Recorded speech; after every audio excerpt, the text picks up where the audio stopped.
what we see here is, again, this is a 20-year-old in a high-speed MVA, hyperextension type injury, type B3, right? You can see it was right here.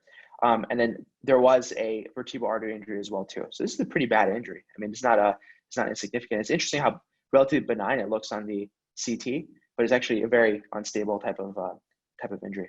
Before you go to the next one, let me ask a couple of questions before we get too far away from the topic. So what's the best treatment of choice so the critical disc herniation? That's a good one. So this person, say they didn't have any fracture, they might have some ligament injury, but they have a critical disc herniation. What does that mean to you? That's compressing the cord. You can't see that on CT. Maybe right. See it on MRI. Yep. So what does that mean to you as a surgeon? Well, okay, you can't see it on CT, but this is the kind of patient you want to get an MRI on, exactly for that reason. You want to see there's a big disc herniation. And then you would likely need to operate on it. I would imagine that this patient has some sort of cord contusion. I don't know, it doesn't say what his neurologic exam is here, but I would imagine this patient has a cord contusion and probably has a acutely herniated disc. So he would need like an ACDF procedure.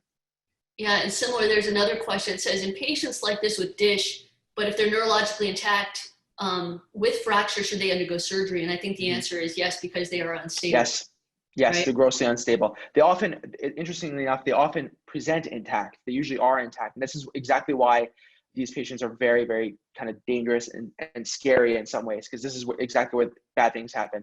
So, and I see this happen very frequently. They come in, they have kind of a benign looking CT or X or whatever. Sometimes even they just get an X-ray, it looks kind of benign. It's a hyperextension type injury. Typically they're intact. And then if it's just kind of, they're admitted to medicine or something for pain control, no one really takes them seriously. They're being transferred from bed, or they try to get up and out of bed to chair, or something happens, and then these patients just completely fall apart. And then they become, something that was very easily avoided becomes this hyper emergency all of a sudden. So yes, those, even if they're neurologically intact, they often need surgery because they're grossly unstable. And then let me answer the last one. It says a traumatic patient undergoes surgery as metallic prostheses to stabilize. Do you image postoperatively with MRI? Is it contraindicated unless titanium? Well, I think all hardware is MRI compatible these days. The issue is the artifact in MRI caused by the metal. Sometimes it can be very difficult to see the contents of the canal if you're looking at the spinal cord, if you're looking at the neural foramen and the nerve roots coming out. There are things we can do, but it is a problem if they have extensive hardware. In which case you can do other things. You can get CT, you can get myelography, which we won't get to talk about today. There are options, but the answer is MRI is not contraindicated, but it can be suboptimal. No, go ahead. Okay, so this is another one where, that first picture doesn't look that bad. You get your CAT scan, you send this picture to your chief or whatever. You say, this looks fine. All the vertebral bodies are fine. There's no fracture there.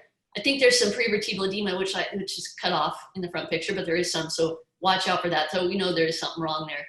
But really, the alignment is good. Vertebral body height is good. Probably that person's okay. But then you go off to the side, and you see there's a facet fracture. And actually, there were two. Can't show them both on here because we don't have enough pictures. Oh, wait, no, maybe this one was only one. Was it only one? What does it say? Unilateral. It's only one, yes. So you can see that facet fracture down there. Now, in the MRI, again, you see the vertebral bodies look okay, the discs look okay, the cord looks okay, but there's a lot of brightness in the musculature in the back of the neck. That was a whiplash type injury, in addition to a ligamentous injury with that the facet capsule. Yeah.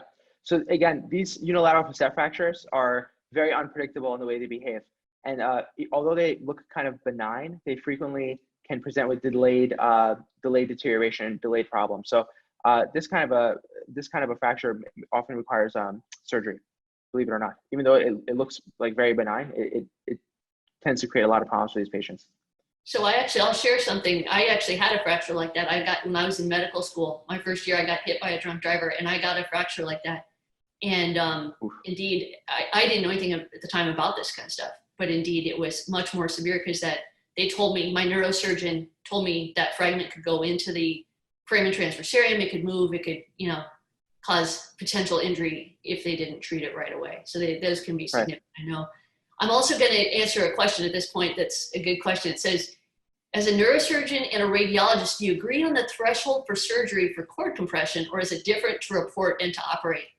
And that is an excellent, excellent question, because radiologists, we don't operate. So I would never argue with a surgeon who says this needs an operation. But what's important, and this we'll talk about in the future in our tumor talk, is how do we describe it? And do we describe it the same way the surgeons describe it? Because that's important. If I say there's mild cord compression and the surgeon says this person's, got all these neurologic symptoms, it's horrible, that's an issue.